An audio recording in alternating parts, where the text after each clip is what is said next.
bienvenue. Alors aujourd'hui, j'aimerais partager quelque chose qui me tient vraiment à cœur.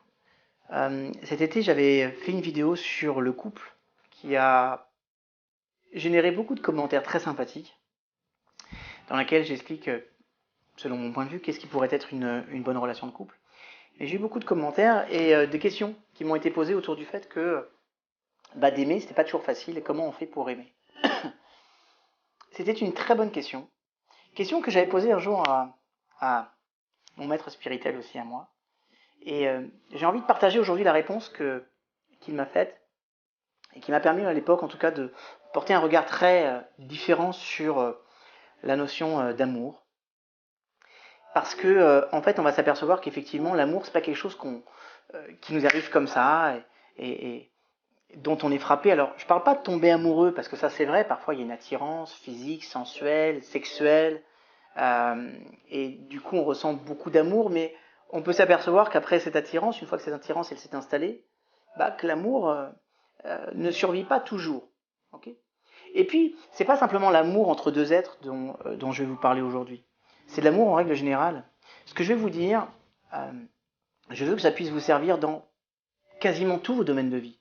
L'amour que vous pourriez avoir avec votre conjoint ou conjointe, l'amour que vous pourriez avoir avec vos enfants, avec vos amis, l'amour que vous pourriez avoir avec la spiritualité, avec Dieu, ok, ou si ça fait partie de votre système de croyance. Et c'est ça qui est intéressant, parce qu'on va s'apercevoir qu'en fait, l'amour c'est quelque chose qui se fabrique. Vous avez bien compris.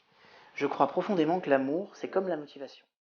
C'est une science exacte et que c'est un produit qui se fabrique, qui se travaille, ok, qui se mature. Alors je vais vous donner trois principes clés qui vont permettre d'augmenter l'amour et puis aussi de le maintenir sur la durée. Parce que c'est facile d'aimer au départ d'une relation, mais de la maintenir année après année, de résister aux obstacles, aux difficultés, ce sont des choses vraiment complexes. Okay, ces principes-là peuvent vraiment vous aider. Je vais essayer d'être bref, rapide et simple. Avant, je vous raconte une histoire.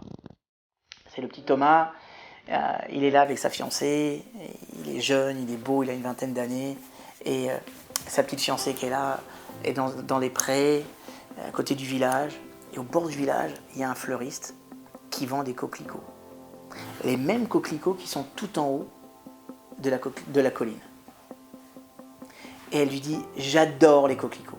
Je trouve ça génial.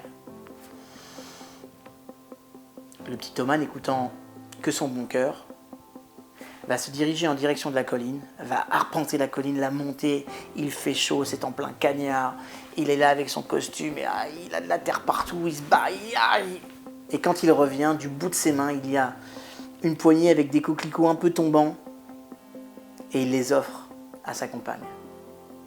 Là, elle prend les coquelicots, le regarde dans les yeux, et tombe littéralement en amour. Ça va être le premier principe que j'ai envie de partager avec vous, parce que c'est un principe essentiel. L'un des premiers principes qui permet de faire perdurer l'amour, de le renforcer, de le développer, ce sont les actes. Vous devez avoir des actes, vous devez pas simplement dire les choses, on va en reparler dans quelques instants, mais vous devez avoir des actes d'amour. Vous imaginez bien que s'il était allé chercher des coquelicots chez le fleuriste, ça n'aurait pas eu la même valeur, en tout cas aux yeux de sa petite compagne. En fait, quand on aime les gens, on fait des choses pour eux. Et je vais aller plus loin. Quand on aime les gens, on fait des choses qu'on ferait pour eux et qu'on n'aurait pas fait s'ils n'avaient pas été là. Vous voyez ce que je veux dire ? C'est pas simplement je fais des choses, moi ça m'est arrivé de voir des personnes qui offraient des beaux cadeaux, des voyages, mais ils les offraient parce qu'ils en profitaient tout autant et que c'était pour eux. Mais c'était pas obligatoirement ce que demandait la personne ou ce qu'elle voulait à ce moment-là. Vous voyez ce que je veux dire ? Donc, c'est pas je te fais plaisir, en même temps je me fais plaisir, non, je fais vraiment quelque chose qui parfois peut me poser problème parce que j'en ai pas obligatoirement envie, mais parce que je t'aime, je vais le faire. Et je vais poser des actions très concrètes. Donc la première chose, si vous voulez aimer et renforcer l'amour, faites les choses. Mais faites les choses pour la personne, qui conviennent à elle, pas à vous ou aux autres. À elle de façon spécifique. Il faut agir. S'il n'y a pas des actes d'amour, quelle preuve y a-t-il ? Donc vous devez agir. Vous savez, je vais vous dire une chose. Mon père, qui vient juste de me quitter la semaine précédente, était un homme de prime abord, qu'on aurait trouvé plutôt rude. Moi j'appelle ça un ours mal léché. Cet homme ne m'a jamais dit je t'aime. Mon père ne m'a jamais dit je t'aime. Il était pétri d'amour pour ma mère, il lui disait tout le temps, mes enfants, donc ses petits-enfants, tout le temps, mais nous, les hommes de la famille, jamais. J'ai compris que très rapidement, c'était une forme de pudeur. Mais par contre, je n'ai jamais été en manque d'amour. Vous savez pourquoi? Parce que tous ses gestes, tous ses actes, sa présence, le fait qu'il était là pour nous soutenir quand on en avait besoin, montraient indéniablement qu'il nous aimait. Et à un moment donné, il y avait tellement d'actes d'amour que tu n'avais même plus besoin de te poser la question, est-ce qu'il t'aimait ou pas, quoi. Parce que quand on agit de cette façon-là, on ne le fait que pour les personnes que l'on aime. Donc, agissez. L'amour, c'est des actes concrets, marquants, des faits. Soyez factuels dans votre façon d'aimer. Faites les choses. Et faites les choses que vous n'auriez pas eu envie obligatoirement de faire, mais que vous faites parce que vous aimez la personne. Bon, je vais vous donner un exemple très concret. Les One Direction. Les One Direction, c'est pas vraiment ma came. C'est un groupe qui est mignon, qui est sympa, qui chante, c'est positif, donc j'aime bien. Mais de faire plusieurs centaines de milliers de kilomètres pour aller voir à Bruxelles les One Direction. Alors j'adore Bruxelles et franchement, de vous à moi, je me suis organisé un rendez-vous avec un copain pendant que ma fille faisait la queue, mais voilà, je parle de ma fille. C'est pas obligatoirement ce que j'aime le plus, mais ça fait plaisir à ma fille. Ça fait plaisir, donc je l'emmène elle et quelques-unes de ses amies qui ne pouvaient pas obligatoirement avoir accès à ce genre de concert, pour qu'elles puissent partager un bon moment, et parce qu'il y a des bons moments comme ça se partage quand on peut le faire. Voilà. Ça veut dire que je vais prendre sur moi un week-end complet pour y aller et leur faire vraiment plaisir. Et ça, c'est chouette. J'aime ça, vous comprenez? Ça, c'est un acte d'amour. Donc, posez-vous la question, c'est qu'est-ce que je peux faire? Si vous êtes dans une relation, par exemple, spirituelle, appelez ça Dieu ou la vie, c'est qu'est-ce que je pourrais poser comme action concrète et qui permettrait de renforcer ma spiritualité? Qu'est-ce que je peux faire pour ma femme, pour mon mari, pour qu'il soit plus heureux? Qu'est-ce qui lui ferait vraiment plaisir? En termes d'action, en termes de fait, ok? Ça, c'est le premier principe. Le second principe, et c'est aussi un principe très puissant, dire les choses. Dites « je t'aime ». Combien de fois on a vu des personnes qui disaient « dis-moi je t'aime ». Non mais ça se voit bien, tu vois bien par mes actes, par mes faits, ok.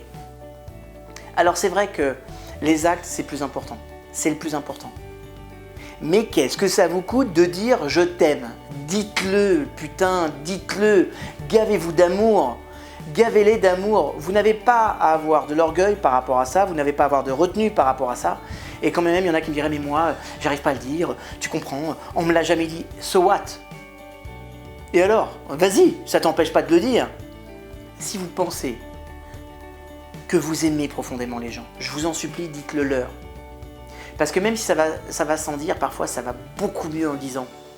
Et le je t'aime a un impact et une force en termes d'énergie, de puissance, c'est une dimension vibratoire. Le mot je t'aime, c'est le mot le plus puissant du monde.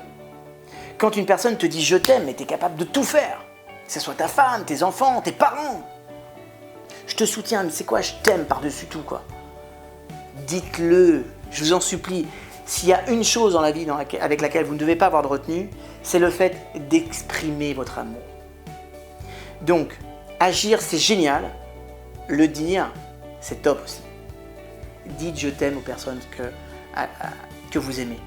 Et dites-le leur sans aucune retenue. Dites-leur 1000 fois. Maintenant, si vous le dites mais qu'il n'y a jamais d'acte, aucune valeur. Si vous avez des actes mais que vous ne dites pas je t'aime, il y a plus de valeur mais il manquera toujours un truc. Agissez. Et renforcez en disant, tu sais quoi, je t'aime. Vous ne pouvez pas imaginer le plaisir que c'est quand j'ai Paul, mon meilleur ami, qui m'appelle, que j'entends sa voix du Sud et qui me dit hey, « Dadou, sache une chose, je t'aime ».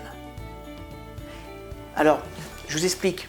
Paul, 5e dan de judo, c'était un coach, il a été professeur d'arts martiaux, entraîneur sportif. C'est un mec qui est rempli d'amour et de testostérone. Mais c'est ça qui est génial. Parce que quand ton meilleur ami, un vrai mec, te dit « Hey David, je t'aime », ça porte une valeur, et vous savez que quand vous avez un ami comme ça dans votre vie, tout est possible. Et le peu de personnes qui me connaissent et qui ont vu cette interaction que je pouvais avoir avec Paul, se disent, mais un amour comme ça, c'est juste magnifique. Vos enfants, dites-leur que vous les aimez. Votre femme, dites-leur que vous les aimez. Vos parents, dites-leur que vous les aimez. Vous savez, je vous le disais en début de vidéo, je viens de perdre mon papa il y a à peu près une semaine. Il nous a quittés toujours trop tôt d'un arrêt cardiaque. Alors je suis très triste, vous imaginez, je suis anéanti parce que j'ai pas perdu qu'un père, j'ai perdu un ami, j'ai perdu un confident, et j'ai perdu une référence masculine totale. Voilà. Mon père était vraiment quelqu'un de très très bien, avec des belles valeurs, et ce que je porte de meilleur, c'est grâce à lui que je l'ai. Donc ouais, je suis touché par la douleur, et en même temps, je n'ai pas de regrets. Je n'ai pas de regrets. Parce que j'ai toujours pris le temps de dire à mon père combien je l'aimais. Je me rappelle une conversation où, il y a à peu près 1 an, on était dans la voiture tous les deux et je lui ai dit, c'est papa, je veux que tu saches une chose. Comme père, tu as été incroyable. Je t'aime vraiment. Si je suis le papa que je suis aujourd'hui, c'est grâce à toi parce que tu m'as vraiment enseigné des belles valeurs. Et j'ai dit les choses. J'ai dit combien il était précieux, combien je l'aimais, combien il m'avait permis de devenir l'homme que je suis. Ma mère a un carnet qu'elle tient depuis 1942, vous imaginez? Où quand elle a quitté l'Autriche, des copines lui mettaient des mots en autrichien dedans, c'était touchant. Un jour j'ai pris ce carnet et j'ai écrit sur plusieurs pages tout ce que je pensais de mes parents. Mon père a lu ça. Et ce qui fait qu'aujourd'hui, mon deuil il est facilité, même s'il y a la perte de cet homme qui me manquera dans ma vie. Et je n'ai aucun regret parce que j'ai dit les choses. Je lui ai dit combien je l'aimais. Et je ne parle pas avec du style oh, « si j'avais su, j'aurais pu, ou passer plus de temps, ou lui dire ». N'attendez pas que les gens partent pour dire les choses. Vous vous sentirez beaucoup plus léger. Et c'est tellement bon quand il y a quelqu'un qui te dit « je t'aime », que ça te donne une patate, une force. Alors agissez, agissez. Moi, je vais vous dire un truc, j'aime le monde. Et c'est pour ça aussi que je fais ces vidéos. Parce que c'est ma part contributive, c'est la façon de dire aux gens je vous aime et si je peux donner un petit peu de moi pour que vous alliez bien, eh ben je le fais. Ok? Et je dis le plus possible aux personnes qui m'entourent, à ceux que j'aime, combien je les aime, combien ils sont précieux. Je passe pas une journée sans dire je t'aime à ma femme. Je passe pas un jour sans dire je t'aime à mes enfants. Parce que ça c'est juste bon. Et j'ai appris aussi à me dire je t'aime. Malgré mes imperfections, malgré mes difficultés, malgré mes impuissances, je m'aime. Je ne suis pas un être parfait, mais quand je fais la somme de ce que je suis de bien et la somme de ce que je suis de pas bien, j'ai quand même plus de raisons de m'aimer que de me détester. Donc le premier principe, ça va être d'agir, d'accord? Et au passage, quand je vous dis agissez pour les autres, mais agissez pour soi, c'est valable pour soi. Est-ce que j'ai les principes d'amour? Est-ce que je prends soin de moi? Est-ce que je prends soin de mon intellect, de mes émotions, de mon corps? Est-ce que je me fais plaisir? Est-ce que je me traite en première classe? C'est aussi ça, s'aimer, d'accord? Est-ce que je me le dis? Est-ce que je le dis aux autres? Premier principe, agir. Deuxième principe, le dire. Et troisième principe, ça va vous sembler curieux. Mais c'est connaître. Connaître. Parce que pour bien aimer l'autre, il faut le connaître. Connaître à travers sa part de lumière, à travers sa part d'ombre, à travers ses qualités et à travers ses défauts. Connaître. Plus vous irez à la rencontre de l'autre, plus vous aurez envie de le connaître, en acceptant inconditionnellement ce qu'il est, avec... Je suis pourri d'imperfection, je ne vais pas exiger des autres qu'ils soient parfaits, c'est pas possible, je ne suis pas moi-même, d'accord? Donc c'est beau aussi l'imperfection, hein, comme je dis toujours, j'ai une amie qui fait des tableaux, qui me dit, tu sais, dans un tableau c'est l'ombre qui fait la lumière. Bah aimer, c'est apprendre à connaître l'autre avec ses qualités, avec ses fortes ressources et puis ses impuissances. Et c'est de considérer que malgré ça, eh ben c'est quoi? Je l'aime. Mais pour ça, il faut aller à sa rencontre, il faut connaître. Il faut savoir pourquoi l'autre réagit comme ça. Pourquoi cette personne qui a cette telle qualité peut avoir un jour ce type de défaut-là. Ça fait partie de son histoire, il y a des raisons. Les gens n'ont pas de mauvaises réactions par hasard ou des comportements particuliers par hasard. Mais si vous n'allez pas à la rencontre de ça, vous serez avec vos préjugés et du coup, ça sera plus facile d'agir et encore plus facile de dire. Donc, agissez, dites les choses et surtout, connaissez. Allez à la rencontre. Vous devez augmenter votre niveau de connaissance de l'autre. Ok? Si par exemple, on parlait de spiritualité, si vous êtes dans une dimension religieuse, augmentez la connaissance de votre religion. Il suffit simplement de regarder qu'aujourd'hui, on a des personnes qui font des choses au nom d'Allah, ce sont juste des imbéciles. Parce que Allah ne l'a jamais demandé. Et que c'est parce qu'ils n'ont pas la connaissance des vrais textes du Coran, par exemple, okay, qu'ils vont au nom de l'islam faire des choses. Mais l'islam, c'est pas ça. Donc, ils vont faire des choses, ils vont avoir des actes, ils vont dire je fais ça pour l'amour d'Allah. Il n'y a pas de problème. Mais tu n'as pas les connaissances, mon pote. Tu n'as pas la bonne connaissance. Tu n'es pas allé chercher la connaissance. Tu as pris la connaissance qu'on a bien voulu te coller dans la tête et à laquelle tu n'as mis aucune intelligence. Et comme tu n'as pas la bonne connaissance, tu ne peux pas avoir ni les bons actes, ni les bonnes paroles. C'est pas possible. Donc tu penses que toi, tu as des bons actes et les bonnes paroles, mais ce n'est pas le cas. Allez à la rencontre de l'autre. Allez à la rencontre de vous-même. Connaissez-vous vous-même. Hein, vous rappelez cette phrase connue, hein, connais-toi toi-même, tu connaîtras l'univers des dieux. Ben c'est ça, c'est plus important. Connais l'autre et tu connaîtras tous les univers. Et Dieu, encore plus facilement. Voilà 3 principes forts. J'espère que je ne vous ai pas saoulé. En tout cas, mon intention, c'était de vous donner beaucoup d'amour. Je vous ferai plein d'autres vidéos parce que justement, je vous aime et que c'est important de contribuer à ce que l'amour se diffuse un petit peu plus dans notre humanité. Mais que parfois, on ne nous a pas appris à aimer. Voilà. Et que nos éducateurs ont fait ce qu'ils ont pu avec ce qu'ils savaient. Et ils ont souvent reproduit. Mais vous là, avec la vidéo que vous venez de voir, vous savez maintenant. Agissez en conséquence. Faites les choses, dites-les, et augmentez toujours le niveau de connaissance pour aller à la rencontre de l'autre. C'est ok pour vous? Je vous aime, je vous retrouve sur une prochaine vidéo. À très bientôt.